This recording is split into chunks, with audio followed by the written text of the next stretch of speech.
4, assim diz a palavra do nosso Senhor. Continuou: certo homem tinha 2 filhos. O mais moço deles disse ao pai: Pai, dá-me a parte dos bens que me cabe. E ele lhes repartiu os haveres. Passados não muitos dias, o filho mais moço, ajuntando tudo o que era seu, partiu para uma terra distante, e lá dissipou todos os seus bens, vivendo dissolutamente. Depois de ter consumido tudo, sobreveio àquele país uma grande fome, e ele começou a passar necessidade. Então, ele foi e se agregou a um dos cidadãos daquela terra, e este o mandou para os seus campos a guardar porcos. Ali desejava ele fartar-se das alfarrobas que os porcos comiam, mas ninguém lhe dava nada. Então, caindo em si, disse: Quantos trabalhadores de meu pai têm pão com fartura, e eu aqui morro de fome? Levantar-me-ei, irei ter com meu pai, e lhe direi: Pai, pequei contra o céu e diante de ti. Já não sou digno de ser chamado teu filho. Trata-me como um dos teus trabalhadores. E levantando-se, foi para seu pai. Vinha ele ainda longe, quando seu pai o avistou. E compadecido dele, correndo, o abraçou e beijou. E o filho lhe disse: Pai, pequei contra o céu e diante de ti. Já não sou digno de ser chamado teu filho.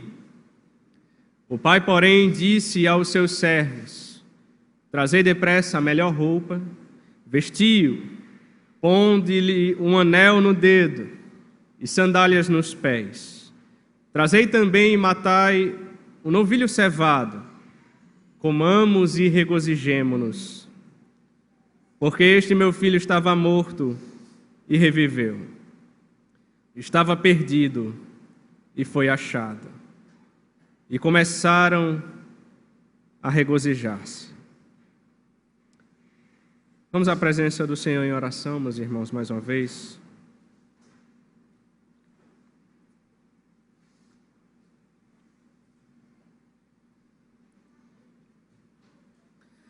Senhor Deus, amado Pai, graças te damos, Senhor, pela tua bendita e maravilhosa palavra. Palavra essa que fala de maneira tão profunda aos nossos corações. Nos dá entendimento, ó Deus. Que o teu Santo Espírito nos auxilie nesse momento para compreendermos a tua palavra, sermos edificados por ela. Aplica aos nossos corações. Muda as nossas vidas. É o que nós te suplicamos, Senhor. Desvenda os nossos olhos, a fim de que possamos contemplar as maravilhas da tua lei. Abençoa o teu povo, derrama da tua graça o que nós te rogamos. Em nome de Jesus Cristo. Amém. Amados irmãos, antes de fato adentrarmos no texto, é muito importante aqui que você entenda o contexto. No capítulo 15 do Evangelho de Lucas, Jesus Cristo narra 3 parábolas sobre os perdidos. Mas antes de lhes contar essas parábolas, diz o texto sagrado nos versos 1 e 2 que aproximavam-se de Jesus todos os publicanos e pecadores para o ouvir. E murmuravam os fariseus e os escribas, dizendo: Este recebe pecadores e come com eles.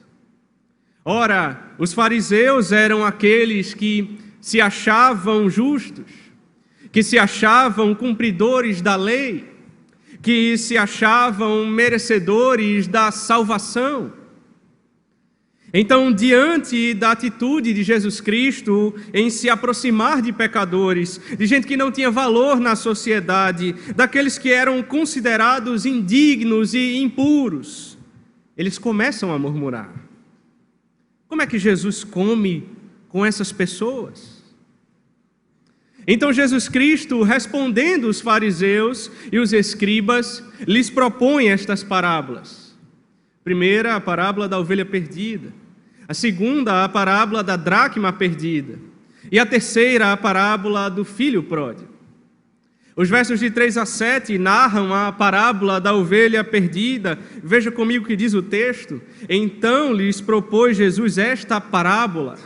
Qual dentre vós é o homem que, possuindo 100 ovelhas e perdendo uma delas, não deixa no deserto as 99 e vai em busca da que se perdeu até encontrá-la? Achando-a, põe-na sobre os ombros, cheio de júbilo, e indo para casa, reúne os amigos e vizinhos, dizendo-lhes: alegrai-vos comigo, porque já achei a minha ovelha perdida. Digo-vos que assim haverá maior júbilo no céu por um pecador que se arrepende, do que por 99 justos que não necessitam de arrependimento.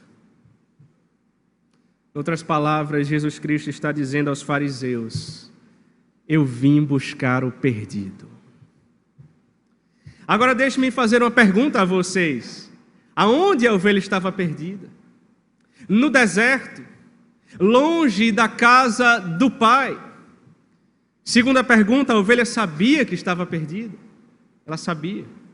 Agora veja comigo a segunda parábola, versos de 8 a 10.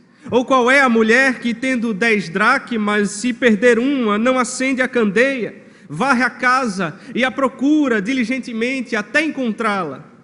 E tendo-a achado, reúne as amigas e vizinhas, dizendo: alegrai-vos comigo, porque achei a dracma que eu tinha perdido.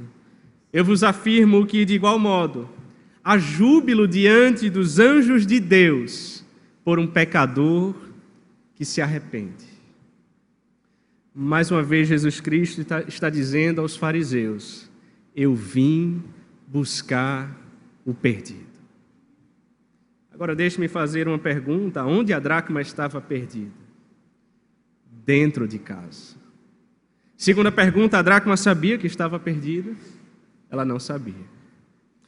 Então Jesus Cristo conta mais uma parábola, conhecida como a parábola do filho pródigo. Mas eu quero dizer para você que não apenas um filho estava perdido, mas os 2 filhos estavam.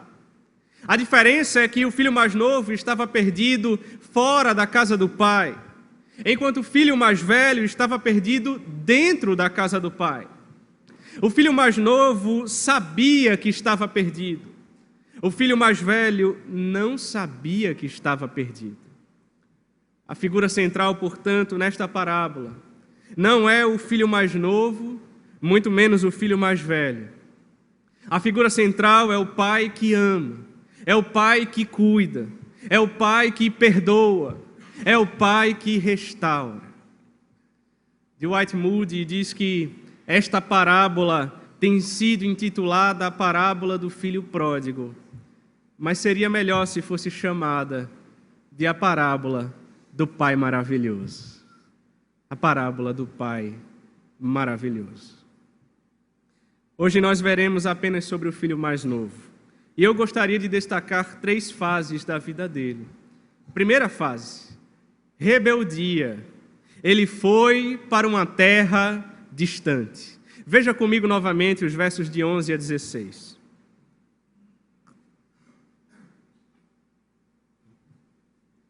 Continuou: certo homem tinha 2 filhos. O mais moço deles disse ao pai: pai, dá-me a parte dos bens que me cabe. E ele lhes repartiu os haveres.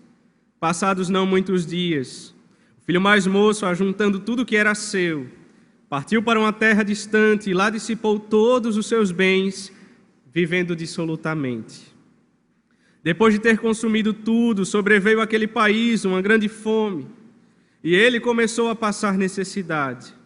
Então ele foi e se agregou a um dos cidadãos daquela terra, e este o mandou para os seus campos a guardar porcos. Ali desejava ele fartar-se das alfarrobas que os porcos comiam, mas ninguém lhe dava nada. Vejam que atitude de rebeldia do filho mais moço. Porque pense comigo, ele tinha tudo na casa do pai. Ele tinha o que comer, ele tinha o que beber, ele tinha o que vestir, ele tinha onde reclinar a sua cabeça, ele desfrutava da provisão e da proteção do seu pai. Mas parece que uma insatisfação começa a brotar dentro do seu coração. E ele não quer mais viver sob os olhos do pai. E ele não quer mais viver sobre as regras do pai. E ele quer mais. Ele quer experimentar o mundo, achando que vai encontrar algo que vai satisfazer a sua alma, que vai preencher o vazio do seu coração. E ele chega diante do pai e diz: Pai, dá-me a parte dos bens que me cabe. E essa atitude foi extremamente cruel da parte do filho. Porque o comum era o filho receber a herança depois que o seu pai estivesse morto. Mas o seu pai estava vivo. Em outras palavras, é como se o filho estivesse dizendo: Pai, eu gostaria que o Senhor estivesse morto. Me dá o que é meu. E o pai, certamente entristecido com a atitude do filho, não argumenta, mas de bom grado distribui a herança. Porque talvez ele sabia que aquele filho só ia aprender sofrendo. E aqui eu me lembro de um jovem com uma história muito semelhante. Ele saiu de casa, ele se juntou com mais influências, com amigos que só estavam com ele enquanto ele tinha dinheiro, prestígio, poder. Amigos que estavam levando para o buraco, para a lama. E ele destruiu tudo que tinha. Ele se entregou à bebida, ele se viciou em drogas, ele passou a viver nas ruas, ele passou a comer lixo, porque ele não tinha o que comer. E nessa hora os seus amigos já foram embora. E quando ele estava no fundo do poço, ele lembra do seu pai. No dia que ele queria sair de casa, o pai disse para ele: Filho, pode ir, mas lembre-se de uma coisa. No dia em que você não tiver para onde ir, no dia em que você quiser voltar para essa casa, as portas dessa casa estarão abertas para você. Foi exatamente isso que aconteceu. O filho mais novo saiu, e diz o texto que ele partiu para uma terra distante, e lá dissipou todos os seus bens, vivendo dissolutamente. Ele partiu para uma terra distante, exatamente porque não queria estar sob os olhos do pai. Ele não queria dar satisfação a ninguém.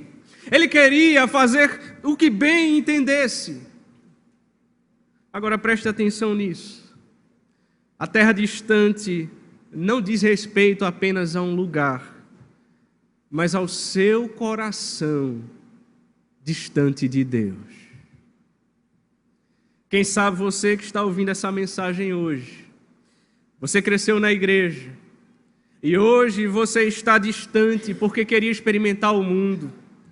E lá você dissipou todos os seus bens, vivendo dissolutamente. Quem sabe você perdeu seu emprego, você destruiu o seu casamento, você destruiu a sua vida, você se vê hoje na lama, com os porcos, no fundo do poço, e nem mesmo lá você encontra alimento.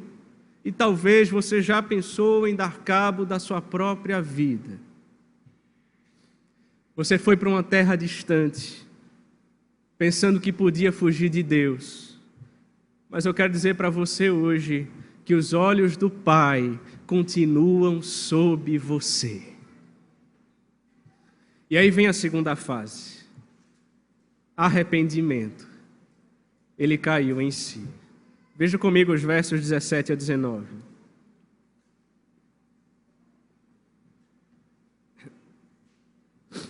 Então, caindo em si, disse: Quantos trabalhadores de meu pai têm pão com fartura, e eu aqui morro de fome? Levantar-me-ei, irei ter com meu pai, e lhe direi: Pai, pequei contra o céu e diante de ti. Já não sou digno de ser chamado teu filho. trata-me como um dos teus trabalhadores. Vejam, o texto diz, então, caindo em si. Meus irmãos, se ele caiu em si, é porque antes ele estava fora de si. Porque é exatamente isso que o pecado promove na nossa vida. O pecado promete prazer, mas no fim ele paga com a morte. O pecado entorpece a sua mente. O pecado atrai você, o pecado seduz você, e depois que este é consumado, quando você cai em si, você diz, meu Deus, o que foi que eu fiz? Que loucura foi essa? Que insensatez! Por que eu pedi a meu pai a herança, estando ele vivo? Por que eu deixei a casa do meu pai, se lá eu tinha tudo o que precisava? Na casa do pai eu desfrutava da sua bênção. Na casa do pai eu desfrutava da sua proteção. Na casa do pai eu desfrutava da sua provisão. Na casa do pai eu tinha alegria no coração. Ele então lembra da bondade do pai, ele então lembra da graça do pai, ele então lembra que mesmo com os trabalhadores o seu pai era generoso. E ele então toma uma atitude. Não basta você ficar se lamentando e lembrando o erro que cometeu. Reconhecer é apenas uma parte. O arrependimento envolve 3 aspectos: coração, mente e atitude. No coração você sente tristeza pelo pecado. Na mente você toma uma decisão: eu estou errado, eu preciso pedir perdão. Então você toma uma atitude. É por isso que o verso 18 diz, levantar-me-ei, e irei ter com o meu pai, e lhe direi, Pai, pequei contra o céu e diante de ti. Eu quero encorajar você hoje, meu irmão, tome uma atitude. Diga, Senhor, eu reconheço que errei. Eu tenho andado em caminhos tortuosos, minhas vestes estão sujas de lama. Senhor, eu pequei contra ti somente, e fiz o que era mal perante os teus olhos. Senhor, purifica-me e ficarei limpo, lava-me e ficarei mais alvo do que a neve. Cria em mim, ó Deus, um coração puro e renova dentro de mim um espírito reto. Não me lances fora da tua presença, restitui-me a alegria da tua salvação. Senhor, eu quero entregar a minha vida nas tuas mãos. Senhor, eu quero ser um vaso de honra criado para a tua glória. Levante-se, meu irmão, e corra para os braços do Pai. Isso nos leva à terceira fase, regozijo. Ele foi até o Pai. Veja comigo os versos 20 a 24.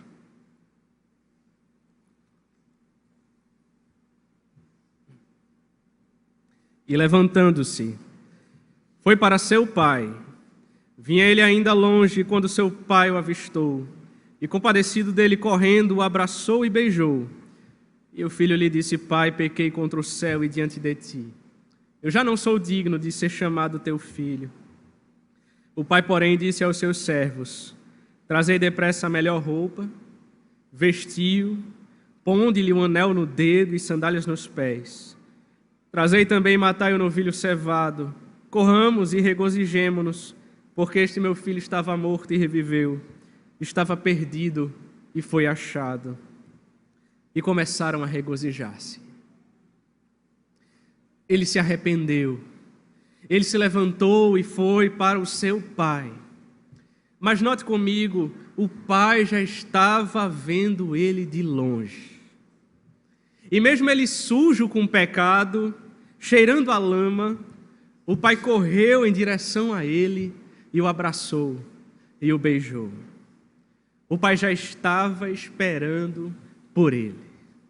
Eu quero dizer para você hoje, volta para casa, filho. O pai espera por você. E talvez você diga, Deus, eu fiz coisas horríveis, eu já não sou digno de ser chamado o teu filho. Hebreus 8:12, Deus disse, filhos, dos teus pecados não me lembrarei mais. Ele o joga no mar do esquecimento. É assim que Deus trata o pecador que se arrepende e se volta com fé para Ele por meio de Cristo. Você é perdoado, você é restaurado, e por isso que o Pai disse: trazei depressa a melhor roupa. Vestiu, pondo-lhe um anel no dedo e sandálias nos pés. Ele estava sujo, humilhado e descalço. O Pai manda trazer a melhor roupa para restaurar a sua honra. O Pai manda colocar um anel no dedo para restaurar a sua autoridade. O Pai manda colocar sandálias em seus pés, porque só os escravos andavam descalços.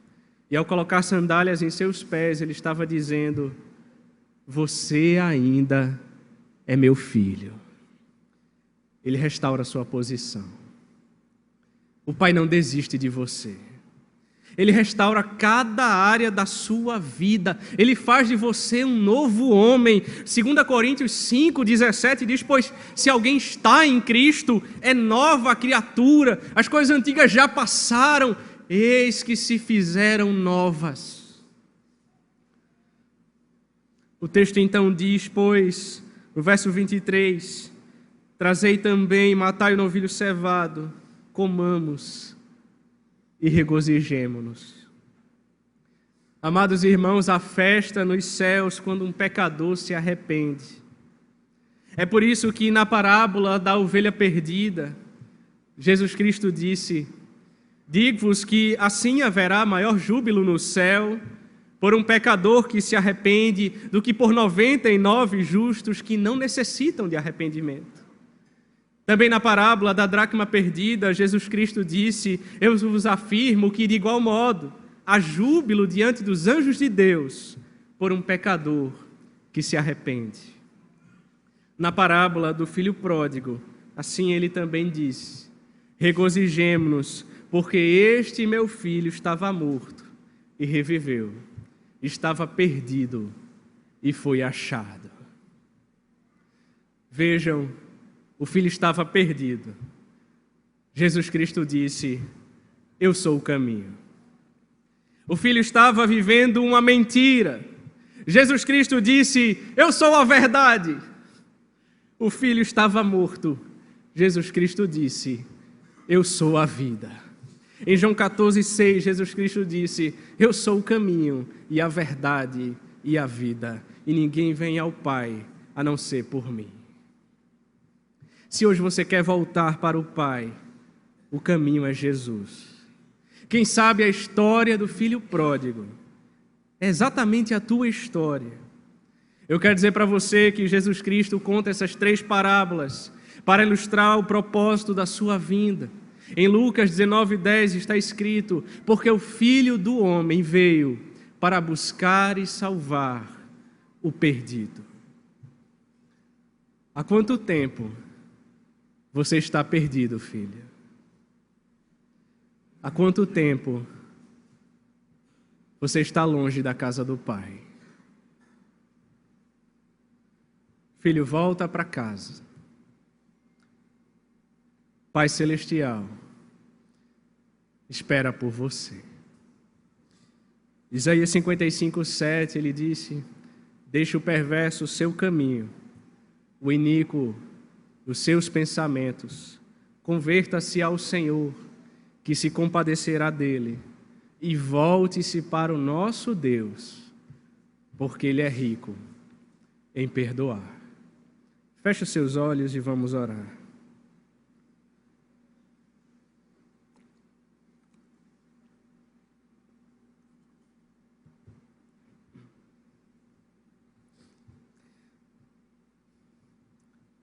Quanto tempo você está perdido, filho?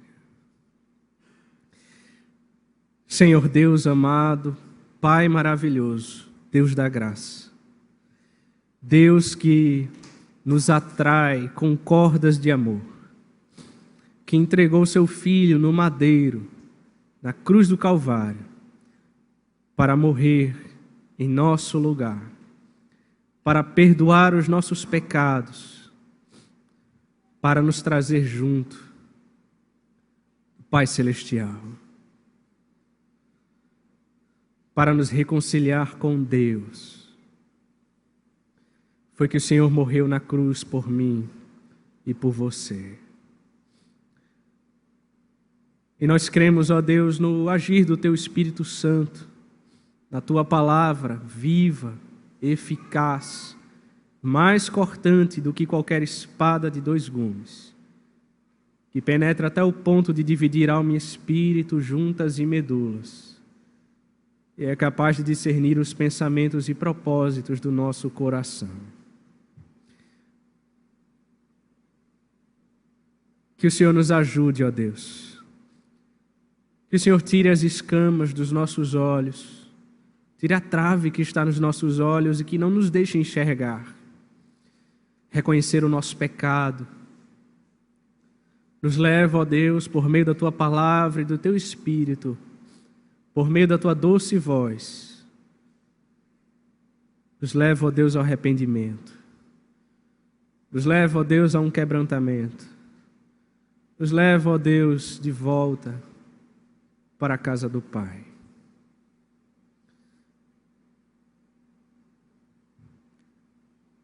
Que o Senhor abençoe, ó Deus, a sua igreja.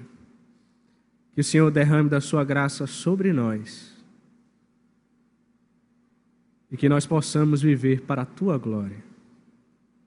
É o que nós te rogamos. Em nome de Jesus Cristo. Amém.